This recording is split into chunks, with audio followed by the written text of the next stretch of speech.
Кутмандуу кечиңиздер менен кадырлуу көрөрман, эфирде көрөнгө көрсөтүүсү. Кыргыздар илгертеден көчмөн болгондугуна байланыштуу ат жабдыктарынын бүтүндөй бөлүгүн жасоого жетишкен.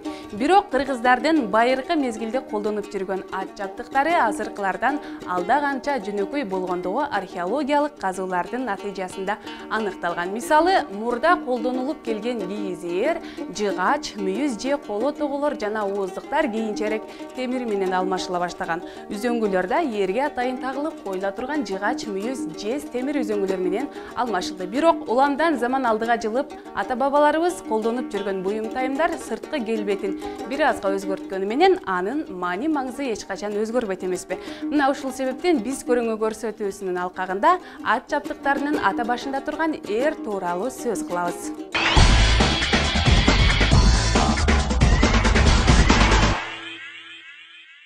Ат адамдын канаты деп бекеринен айтылбайт. Буга себеп кыргыздар атка өзгөчө мамиле кылып, ат жабдыктарынын жасалгасына чоң маани берип келишкен. Адамдын токунган ээринен анын мартабасын, даражасын билишкен. Учурда ээрге буйртма берип, канча сомго жасатса болот же болбосо ал кандай жасалат, муну кыргыз маданиятынын өнүгүп өсүшүнө салым кошуп келе жаткан колунан көөрү төгүлгөн уста Саринчи ага айтып бермекчи.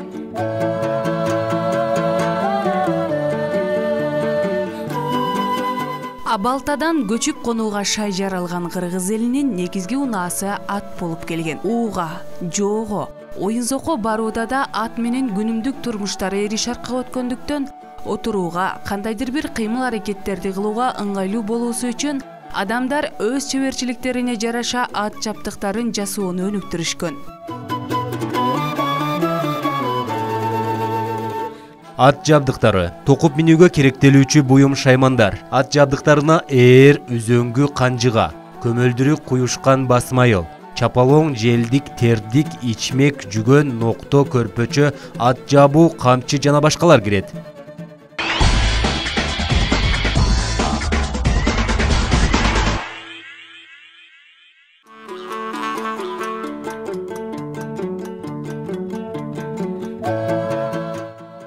Муундан муунга мурас катары өтүп келе жаткан устачылык өнөрдө 25 жылдан бери аркалап келе жаткан Саринчи ага ээр чабууда тасыккан уста.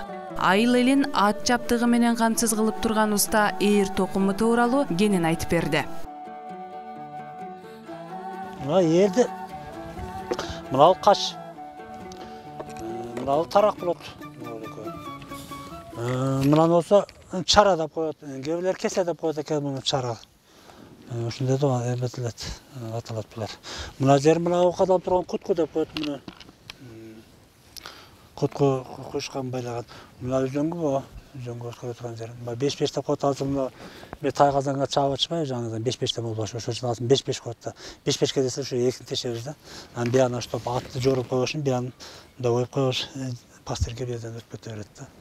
Ээр чабуу жеңил желпи иш эмес. Аны жүзөгө ашырууда көркөм шык керектелет. Кылдаттыкты талап кылган ээрди жасап жатканда көкүрөк менен туюу керек. Демек, адам дилинде уста болуусу абзел. Эгерде адамдын дээринде чеберчилик жатса, көркөмдүк ага жардамчы боло алат.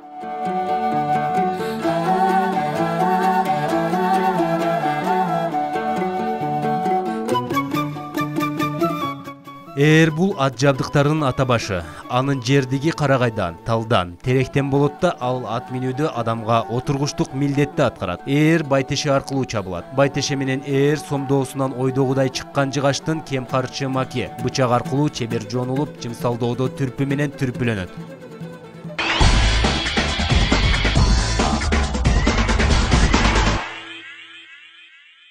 Бир ээрди толугу менен бир күндө же бир жуманын ичинде бүтүрө койчу иш эмес. Жакшы, сапаттуу ээр даяр болуусу үчүн бир топ жолду басып өтүүгө туура келет.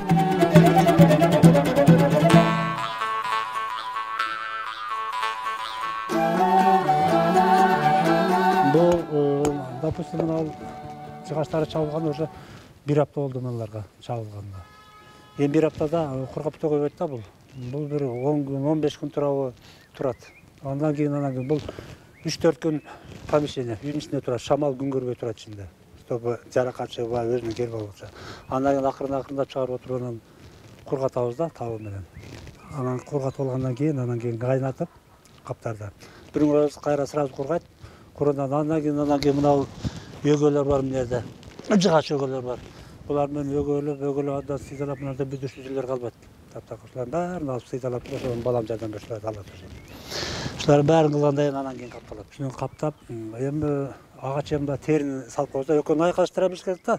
Бул даяр болgunча тери да уже жүнү жыдып даяр болуп калыш керек да. Анын жыдытып төр менен алып туруп анан кийин терини да табына келтирип, мында табына анан каптай баштайсың да. Каптап ошондон кийин эгер чылгы суу каптап койсоң, бул дагы ным болуп калса, суу болуп кала турган болсо, тери муну тартып буруп алышы мүмкүн да. Тери чатырап баягы кургаган кезде мындай ушундай касиет бар да, жыйырылмай. Жыйырылып кайра тартып алат буну. Ошон үчүн экөөнү айкалышып ушуну табына келтиришет терини да. Муну дагы кургак, кургак кылып кургатып, анан кийин каптасаң, жакшынакай болот анан. Өзүнө келип өзүм иштетем муну. Бул чийки тери да бул. Бул иштетилбейт, ийленбейт бул. Бул чийки тери капат. Ийлегенден кийин ал жыйырыла турган касиетин жоготуп коет да. Анан ээрде кармап кала албай калат. Кереги жок болуп калат. Бул уже живой бычык болот да мындай. Бул любой темир башкадан көрө бул бычык кармайт да тери. Ошо биздин ата бабалар ошону илгери билген экен, ушунчалык эме экенчи. Болбосо бул тери болбосо бул жыгач иштеш эмес, сыңгырап. Тери кармайт да. Жыгачта тери кармайт да. Терини мык кармайт, мыктар бербейт ошо. Ошо кармап калат. Ошо мыктар ошо. Кагабыз ошо тери эме болбосун.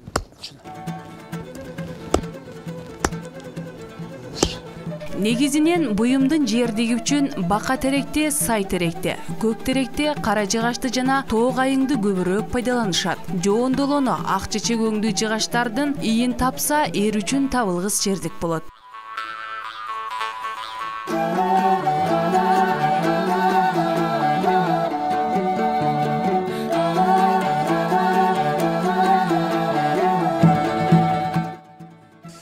Бака терек, сасык терек дейт. Ошолордон болот. Бирок эми бака теректерден деле жаңактан болот. Бирок алардан эме болот да. Оор болуп калат да. Бул себеби өзү оор жыгачтар болот булар. Быжык. Катуу, бирок өзү мыналарга келбейт да. Бака терегин берди да оор болот, токунганга деле оор, чапканга деле оор. Анан бул кайып кетет да. Булардын эң жакшы жери булар. Булар эмесин жоготпойт да. Мына мен тушап атпаймын мыналардычы. Что формасын жоготуп ийбесин депчи. Кургаганда формасын жоготуп ийиш мүмкүн да бул. Ошон үчүн тушап коебуз да, кургагыча. Кургагандан кийин анан алып каптап коебуз. Ошон үчүн алар берки сайт немелер, бака теректер. Буларда ушундай касиет бар. Алар чечип койгондон кийин деле формасын жоготуп ийет да. Анан атпаста турган болуп калышы мүмкүн, башка болуп калышы мүмкүн. Анан кийин эрди алганда ошо алган өзү чабандестер өздөрү да буларды саспата мында илгери мамы деп коет эле. Ата мамыга алып келип илип, байлап анан эрди илип койгон кургу жерге. Мындай закка ташташ эмес, ным жерлерге. Себеби тери тартып алат да, мында ушундай касиет бар. Жерден нымды тартат да, мына көтөрүп берет. Жыгач жумшап калат. Анда уже күндө калат го. Күндө кургаганда анан кийин мындайынан калса талпайып калат. Мындай калса кууш болуп калат да, атпаса турган болуп калат. Аны жөнөкөй адамдар билбейт да, анан баягы ээрчи ушунда мурун баспайт эле анан баса турган болуп калды деп билбейт. Ушунда ээрчиге күнөө кое берет да. Муну өздөрү туура пайдаланыш керек. Ат жабдыктарын кармоого ышкысы артылган чеберлер бир топ сынган эрлерди чогултуп алып, мына ошолордон үлгү жаратат. Мыкты усталар чапкан же кураган эрлерине өзүнчө талап коет. Ат оонаганда, улут оюндарында токунганда сынбашы тийиш. Улам убакыт өткөн сайын эр ичара чапталышып, жыгач өзүнүн ички касиеттерин кармап, бышыктала башташы зарыл. Албетте, бул буюмдун жердигине аны табы менен кургатып, иштете билүүсүнө шартташат дейт уста.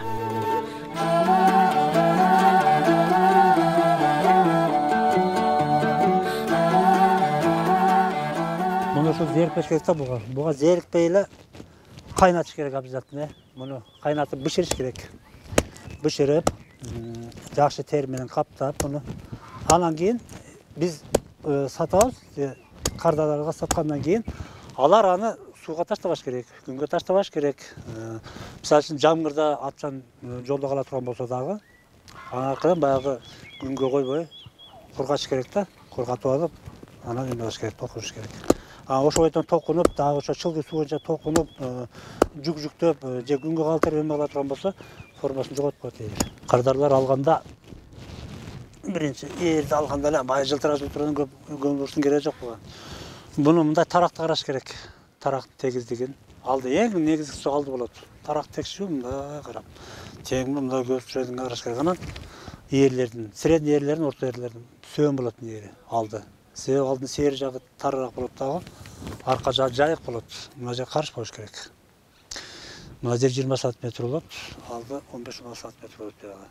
Анан кийин ат жок малдарда немесе турган болсо, мында бир көкөркө койгондо тарактар менен да текше тийип туруш керек да. Алдынан койгондо дагы, аркасынан койгондо дагы ушундай текше отуруш керек да, мындай болупчу. Ушундай. Анан баягы тарактын бертибей калса, же бертибей калса, анда обязательно атты басат ал. Тарак текше мына ушундай отуруш керек да, тегиз отуруш керек. Ошонусуна көңүл буруш керек. Эңкейиште езишсе тамандашып Айкөлүң, эчендер менен кезишсе ээри кыйрап кетет деп, шашылыш жерден Айкөлдүн ажалы бөөдө жетет деп, артык кылган акканкы аккуулага чакканкы. Саякбай Каралаев. Бул сүрөттөдө көрүнүп тургандай, ээрди жасоодо айрыкча анын бекемдигинде ишеничтүүлүгүнө көңүл бурулгандыгы айтылат. Анткени жоопкерчилик учурда ээрдин бекем болушу зор мааниге ээ болгон. Согуш учурунда ээрдин кулаш жоокерди өлүмгө алып келет. Ошондой эле эпостордон ээрди жасоодо анын кооздугуна да көңүл бурулгандыгын кезиктирүүгө болот. Алмамбет кылган акканкы алдыңкы кашы ак алтын, арткы кашы чылк күмүш, эки каптал эң темир курч уютуп матаган. Курдашың алмаң жандосуң кабыланга куп ылайык жасаган. Саякбай Каралаев.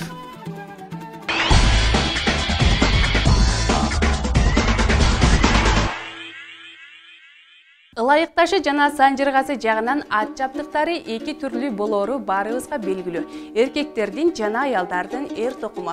Аялдардын эр токуму атайын кооздолуп, күмүш чаптырып оймой чиймелер менен жасалгаланат.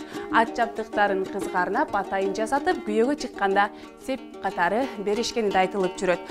Өзү бир эле буюм болгону менен аны ар бир устанын өзүнө тиешелүү жасоо ыкмалары болот. Илгертеден аталарыбыз ээр кашын бүркүт томогосундай чыгаруу көрүктүү көрүнөт дешкен. Анын кооздугу көрпөчө салбай, басмайыл тартканда атка да өзүнчө жарашык берип турат. Усталардын кээси кашы менен туюк чапса, Саринжи ага кашын өзүнчө чабат. Өскөн жагына карап туруп, мында урбаса тете жагы каш болуп калат да. Кылып.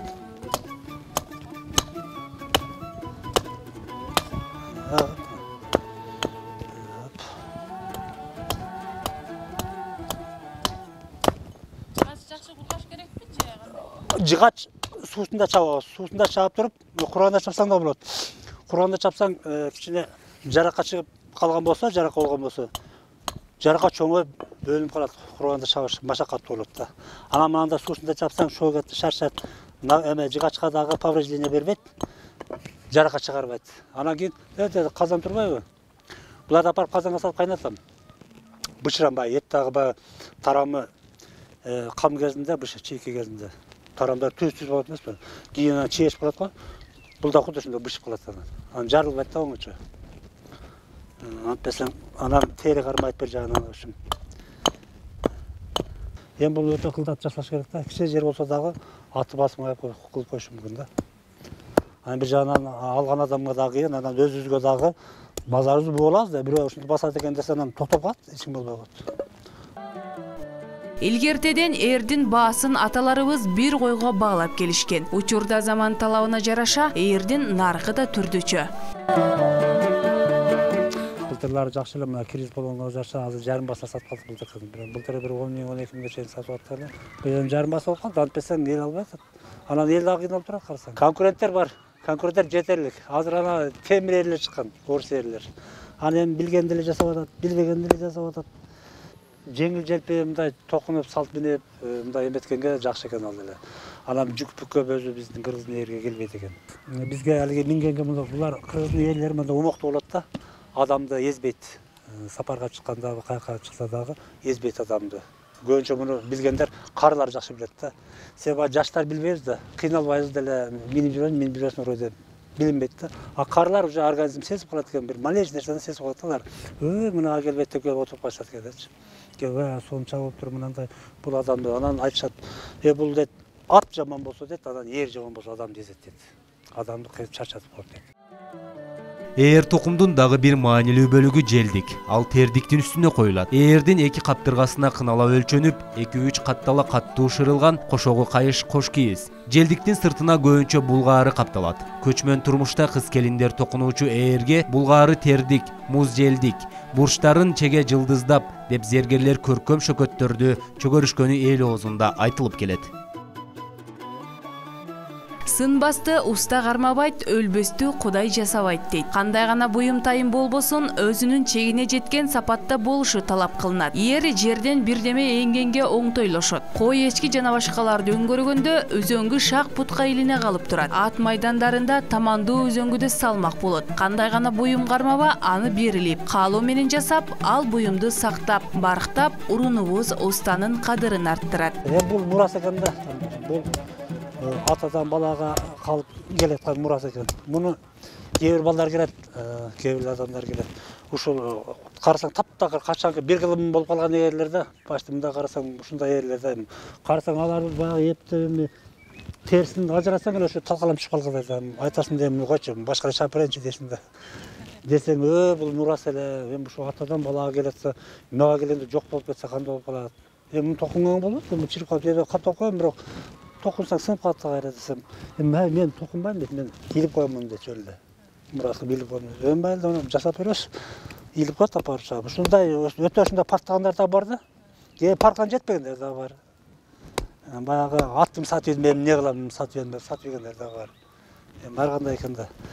Кээ бирлер ушу кунт кылып ушундай неметкен аздектегендер да бар. Ээр албетте кылымга арыткан кыргыз элинин бай мурастарынын бири. Аны ата-бабаларыбыз кастарлап кармаган баалы буюм экенин ар бирибиз билебиз жана келечек муңга да дал ошондой мааниде түзүлүштө өткөрүп берүү карт тарыхы бар кыргыз элинин көрөңгөсүн толуктоо менен барабар.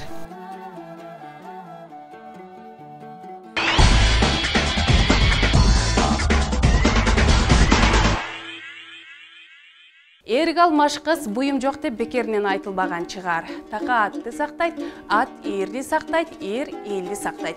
Атка жеңил, адамга ыңгайлуу эрди жаратып, урпактан урпакка үлгү катары калыптанышына салымын кошуп келе жаткан Саринжа ага сыяктуу усталар менен уучугубуз кур эмес. Назарыңыздарда көрөңгү көрсөтүүсү жана кызматыңыздарда мен Сүйүта Кадырбек кызы болдум. Саламатта калыңыздар.